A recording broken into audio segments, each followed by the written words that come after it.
Study IQ IAS, अब तैयारी हुई अफोर्डेबल। नमस्कार दोस्तों पेटीएम से रिलेटेड कुछ इंपॉर्टेंट अपडेट्स आए हैं जो मुझे लगता है आपको डेफिनेटली पता होना चाहिए। एक्शन लिया गया है आरबीआई की तरफ से भी और साथ ही साथ पेटीएम ने भी एक बड़ा काम किया है। देखो, सबसे पहले मैं आपको बताऊं तो आरबीआई ने यहां पर जो डेडलाइन दिया था 29 फरवरी का, उसमें 15 दिन की मोहलत और दे दी है पेटीएम को और इसको एक्सटेंड कर दिया है 15 मार्च तक। ये आप देख सकते हो, RBI gives Paytm 15 days more before curves kick in. तो इसके बारे में तो मैं आपको बताऊंगा, लेकिन इससे भी बड़ी बात एक चीज सामने आई है, वो ये है कि पेटीएम ने पार्टनरशिप कर ली है एक्सिस बैंक के साथ। इससे एक प्रकार से, जैसे कई लोगों का सवाल था कि क्या पेटीएम चलेगा नहीं चलेगा, क्या चीजें होंगी, तो पेटीएम ने अपने आप को एक लाइफलाइन देने के लिए आप कह सकते हो एक्सिस बैंक के साथ एक पार्टनरशिप की है। तो उससे क्या होगा वो सारी चीजें हम जानेंगे इस वीडियो के अंदर। चलिए आगे बढ़ते हैं, लेकिन उससे पहले ध्यान रखिएगा दोस्तों, आप में से जो भी लोग यूपीएससी की प्रिपरेशन कर रहे हैं, कल आखिरी डेट है हमारे 2 बैचेस के अंदर एडमिशन लेने का। एक तो फाउंडेशन बैच और दूसरा हमारा SIP प्लस। जैसे कि फाउंडेशन बैच में हम आपको पूरी तैयारी कराते हैं, प्रीलिम्स मेंस इंटरव्यू सब कुछ आपको मिलता है। जो SIP वाला बैच है, इसके अंदर जो प्रीलिम्स स्पेसिफिक है, इस साल जो भी लोग प्रीलिम्स का एग्जाम दे रहे हैं तो उसको क्रैक करने के लिए SIP ले सकते हैं by using the code Ankit live. सभी के जो लिंक है वो आपको कमेंट सेक्शन में दिए हुए हैं, आप मैक्सिमम डिस्काउंट ले सकते हो इस कोड के साथ। और इसके अलावा अगर आप MCQs अटेम्प्ट करना चाहते हैं तो मेरे इंस्टा पेज पर जा सकते हैं, वहां पर स्टोरीज में जितने भी MCQs हैं उसको आप अटेम्प्ट कर पाएंगे। चलिए शुरुआत करते हैं और सबसे पहले तो ये देखते हैं कि एग्जैक्टली हुआ क्या है। देखिए, खबर ये आ रही है कि आरबीआई ने यहां पर जो डेडलाइन दिया था, पेटीएम पेमेंट बैंक के ऊपर बैन लगाया था और कहा था कि 29 फरवरी के बाद आप कोई भी फ्रेश डिपॉजिट नहीं कर सकते हो। देखो, अभी तक तो आप सभी को पता चल ही गया होगा कि पेटीएम का भी पेमेंट बैंक था। पेमेंट बैंक एक तरह से जो बड़ा बैंक होता है, चाहे ICICI, HDFC, SBI, उसका एक बहुत ही छोटा रूप आप कह सकते हो। इसमें बहुत सारे लिमिटेशंस होते हैं, आप 1 या 2 लाख से ज्यादा आप इसमें डिपॉजिट नहीं कर सकते, कई सारे रिस्ट्रिक्शंस इसके अंदर होते हैं, लेकिन ये भी एक प्रकार का बैंक हुआ। तो यहां पर क्या है कि 29 फरवरी तक पहले आरबीआई ने बोला कि अगर आपको कोई भी डिपॉजिट करना है, जैसे आपको ट्रांजैक्शन करना है, चाहे आपका वॉलेट हो गया, जैसे चल रहा था पेटीएम पेमेंट बैंक, वो वैसे ही 29 फरवरी तक चलता रहेगा। पहले आरबीआई ने यह कहा था और यह कहा कि 29 फरवरी के बाद आप इसके अंदर फ्रेश डिपॉजिट नहीं कर सकते, चाहे वो पेटीएम पेमेंट बैंक के अंदर अगर आपका सेविंग्स अकाउंट, उसमें आप नया पैसा नहीं डाल सकते, या फिर जो वॉलेट है जो बहुत लोग यूज करते हैं, पेटीएम का वॉलेट जो होता है, तो उसमें भी आप फ्रेश मनी ऐड नहीं कर पाओगे।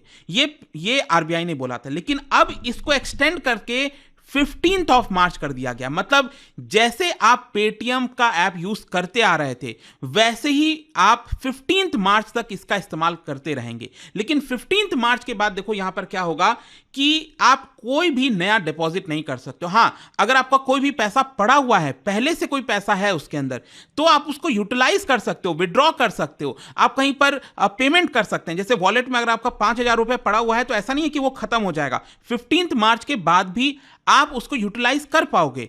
लेकिन यहां पर आरबीआई ने एक चीज साफ कह दी है कि कई लोग ऐसा सोच रहे हैं कि हम पेटीएम पेमेंट बैंक को वापस से जिंदा कर देंगे या फिर ऐसा कुछ भी नहीं होने वाला। यहां पर यह चीज आरबीआई ने एकदम क्रिस्टल क्लियर कर दिया है। हां, साथ ही साथ एक और चीज क्लैरिफाई किया है कि जो क्यूआर कोड वगैरह आप स्कैन करते हो ना, कहीं मर्चेंट, कहीं शॉपकीपर वगैरह के पास आप जाते हैं, उसमें साउंड बॉक्स वगैरह भी लगा होता है, आपने देखा होगा, उसमें बोलता है कि 89 रुपीज रिसीव हुए, ऐसा करके बोलता है, राइट। तो जिन मर्चेंट का account Paytm payment bank limited से लिंक नहीं है, वो वैसे का वैसे ही वर्क करते रहेंगे। मतलब कोई शॉपकीपर है, उसने अपना अकाउंट जो है, जो क्यूआर कोड है, उसको मान लो ICICI बैंक से लिंक कर रखा था, तो उसको कोई दिक्कत नहीं आएगी। हां, अगर उसने अपना अकाउंट पेटीएम पेमेंट बैंक से लिंक कर रखा है तो वो वर्क नहीं करेगा। आई होप अब आप समझ रहे होगे धीरे धीरे। फिर इसके साथ साथ आरबीआई ने एक और चीज कह दी है कि जिन लोगों के पास भी फास्टैग है या फिर नेशनल कॉमन मोबिलिटी कार्ड है पेटीएम का, ठीक है, पेटीएम का, तो वो आपको नया ले लेना चाहिए। और इसके साथ साथ एक और बहुत इंपॉर्टेंट चीज आरबीआई ने कहा है कि जिन लोगों का भी सब्सिडी, सैलरी या फिर गवर्नमेंट के बेनिफिट्स पेटीएम पेमेंट बैंक के सेविंग्स अकाउंट में आते थे, वो अपना अकाउंट बंद करके एक नया अकाउंट खुला लें और उसको लिंक कर दें गवर्नमेंट के सब्सिडी से। नहीं तो आपको वो सब कुछ आपके अकाउंट में नहीं आएगा 15 मार्च के बाद। ठीक है, ये चीज ध्यान में रखिएगा। अब जहां तक फास्टैग वगैरह की बात आती है तो मैं आपको बता दूं, पेटीएम पेमेंट बैंक लिमिटेड ने 45 लाख फास्टैग अभी तक जारी कर रखे थे। क्योंकि याद होना चाहिए आपको, जो फास्टैग इशू किया जाता है वो सिर्फ और सिर्फ बैंक के द्वारा ही किया जाता है, चाहे वो बड़े बैंक हो, पेमेंट बैंक हो, जैसे एयरटेल का पेमेंट बैंक वो भी इशू करती है फास्टैग। तो सिर्फ बैंक के पास ही हक होता है उसको इशू करने का। तो पेटीएम पेमेंट बैंक ने करीब 45 लाख फास्टैग इशू कर रखे थे। लेकिन अब इसके अंदर सब कुछ वैसे मैं इसके ऊपर वापस आऊंगा, आपको स्पेसिफिकली बताऊंगा, क्योंकि एनएचएआई ने क्या किया है, पेटीएम पेमेंट बैंक को अपने लिस्ट से हटा दिया है। यह भी कल एक इंपॉर्टेंट अपडेट आया था, वो मैं आपको बस आगे बताऊंगा। इसके साथ साथ एक और इंटरेस्टिंग चीज मैं आपको बता दूं, जो टोल प्लाजा वगैरह होते हैं ना, जब आप अपनी गाड़ी टोल प्लाजा पर लेकर जाते हो और जो बूम बैरियर होता है वो उठता है और आप निकल जाते हो, राइट, वो जो टोल प्लाजा है ना, देश के अंदर 253 टोल प्लाजाज ऐसे थे जिन्होंने अपना अकाउंट, जो इलेक्ट्रिक कलेक्शन जो सिस्टम है पूरा, वो पेटीएम पेमेंट बैंक के साथ लिंक कर रखा था। अब उनको भी वो बदलना पड़ेगा, उनको भी किसी दूसरे बैंक से ज्वाइन करना पड़ेगा ताकि जो पैसा है वो उनके अकाउंट में आ सके, टोल प्लाजा के अकाउंट में आ सके। मैं ये फास्टैग के ऊपर वापस आऊंगा, डोंट वरी। लेकिन यहां पर जो सबसे पहले एक और इंपॉर्टेंट चीज मैं आपको बता दूं, वो ये है कि पेटीएम ने फाइनली किसी दूसरे बैंक के साथ पार्टनरशिप कर रखी है। अब देखो यहां पर थोड़ी चीजें समझने की जरूरत है।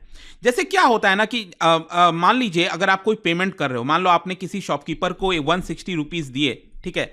अब वो शॉपकीपर का मान लो अकाउंट है, शॉपकीपर का मान लो अकाउंट है किसी दूसरे बैंक, मान लो एसबीआई के अंदर उसका अकाउंट है। तो जब आप ये 160 रुपए उस शॉपकीपर को देते हो, क्यूआर कोड स्कैन करके देते हो, तो वो क्या होता है, वो जो अमाउंट है ना, वो एक तरह से वो एक एस्क्रो अकाउंट में चला जाता है, जो पेटीएम ने escrow account Paytm payment bank limited में ही खोल रखा था। ऑब्वियस सी बात है, पेटीएम का ही पेमेंट बैंक है, तो वो क्या कर रखा था, वो एस्क्रो अकाउंट अपने यहां ही खोल रखा था और सब लोगों का पैसा क्या होता था, एस्क्रो अकाउंट में जाता था और फिर उसके कुछ समय के बाद वो डिस्ट्रीब्यूट हो जाता था अलग अलग मर्चेंट के पास, मतलब जो शॉपकीपर्स है उनके पास वो पैसा चला जाता था। तो अब क्या है कि क्योंकि ये पेटीएम पेमेंट बैंक तो बंद होने जा रहा है, तो अब पेटीएम को अगर ये व्यवस्था जारी रखनी थी तो ये एस्क्रो अकाउंट, ये जो नोडल अकाउंट है, वो किसी दूसरे बैंक के साथ पार्टनरशिप में ही हो सकता था, क्योंकि पेटीएम का खुद का बैंक तो बंद हो रहा था। तो इसीलिए इसको कंटिन्यू रखने के लिए पेटीएम ने क्या किया, यहां पर एक्सिस बैंक के साथ पार्टनरशिप कर ली, ताकि लोग जो भी पेमेंट करें क्यूआर कोड स्कैन करके, अब वो जो पैसा है वो कौन से एस्क्रो अकाउंट में जाएगा, एक्सिस बैंक वाले एस्क्रो अकाउंट में जाएगा और वहां से फिर मर्चेंट के अलग अलग शॉपकीपर्स के खाते में वो पैसा डाल दिया जाएगा। तो एक तरह से जो सिस्टम चलता आ रहा था बाजार के अंदर, जो क्यूआर कोड वगैरह पेटीएम लिखे रहते थे, आप जाकर पेमेंट करते थे, अब वो वैसे का वैसा ही चलेंगे, उसमें कोई भी डिस्ट्रप्शन नहीं आने वाला। ये चीज आपको एकदम क्रिस्टल क्लियर हो जाना चाहिए। मतलब अब वो वैसे ही चलता रहेगा क्योंकि पेटीएम ने एक दूसरे बैंक के साथ पार्टनरशिप कर ली है। और इसके अलावा भी मैं बता दूं, पेटीएम कोशिश कर रहा है कि एक दूसरा पार्टनर जो बैंक है उसको भी ढूंढ लिया जाए। मतलब हो सकता है कल के डेट में पेटीएम अनाउंस कर दे कि हमारा दूसरा एक और पार्टनर बैंक है, आईसीआईसीआई या फिर एसबीआई, जो भी है, हम उनके साथ भी पार्टनरशिप कर रहे हैं, ताकि उनके मतलब दो एक तरह से इनके अकाउंट हो जाएंगे। ठीक है, तो I hope this thing is clear. अब मैं आता हूं वापस से फास्टैग को लेकर। बेसिकली क्या हुआ है, कल एक बड़ी खबर ये आई है कि एनएचएआई ने अपनी लिस्ट जारी करी है। जो national highway authority of India limited होता है, उसने एक लिस्ट जारी करी है एक ट्वीट करके और बताया है कि अगर किसी भी कंज्यूमर को, कस्टमर को फास्टैग खरीदना है तो वो इन बैंकों से खरीद सकता है। मैं आपको वो लिस्ट दिखाता हूं, ये आप देख सकते हो।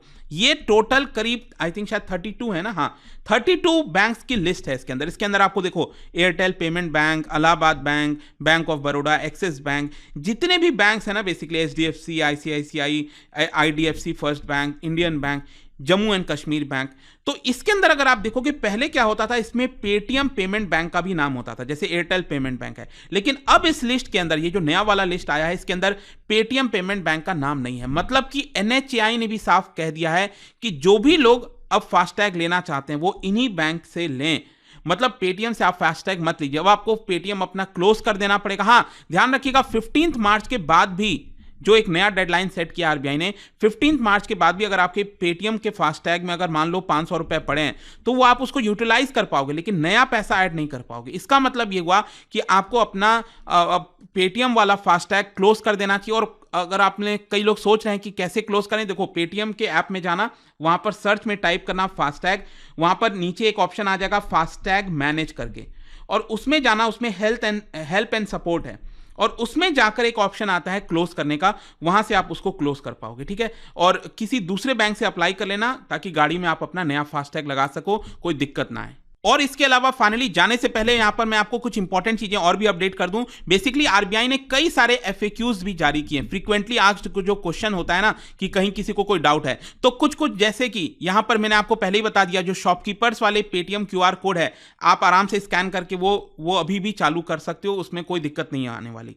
फिर दूसरा है यहां पर कि can payments be made using Paytm app after extended date. जी हाँ, 15 मार्च के बाद भी आप यूज कर पाओगे। हाँ, पेटीएम ऐप यूज करके आप कर सकते हैं, लेकिन आपका जो अकाउंट है किसी दूसरे बैंक के साथ लिंक होना चाहिए। अगर आप पहले पेटीएम पेमेंट बैंक का इस्तेमाल करके रुपए ट्रांसफर करते थे तो वो नहीं हो पाएगा। आपको जो दूसरा अकाउंट है आपका बैंक का, आईसीआईसीआई या फिर जो भी है, उससे आप कर सकते हो। फिर इसके अलावा कुछ लोग ये भी सवाल पूछ रहे हैं कि आपके वॉलेट में अगर पैसा पड़ा है, मान लो 5,000 रुपए, 10,000 रुपए, क्या आप किसी दूसरे बैंक में वो वॉलेट वाला पैसा ट्रांसफर कर सकते हैं? देखो, यहां पर अगर आपका फुल केवाईसी हो रखा है वॉलेट का, तब तो आप कर सकते हो, लेकिन अगर आपका फुल केवाईसी नहीं हुआ है, नॉन केवाईसी वॉलेट है, तो उस केस में आप सिर्फ स्पेंड कर सकते हैं, आप कहीं ट्रांसफर नहीं कर सकते वॉलेट वाला पैसा। फिर इसके अलावा फास्टैग का मैंने आपको बता ही दिया कि फास्टैग आपको दूसरा बैंक का लेना ही पड़ेगा, there is no other option. हाँ, पहले का जो पैसा पड़ा है फास्टैग में वो आप रख सकते हो। और इसके अलावा फाइनली ये भी है कि are there any restrictions on withdrawal of funds?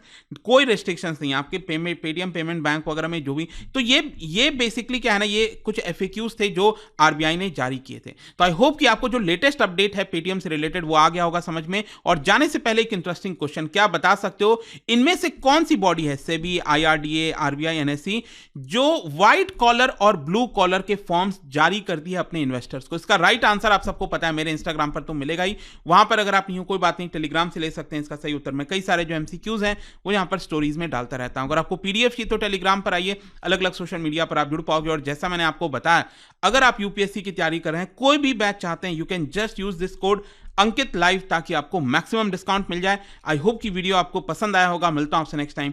Till then, thank you very much, see you soon. Study IQ IAS, अब तैयारी हुई अफोर्डेबल।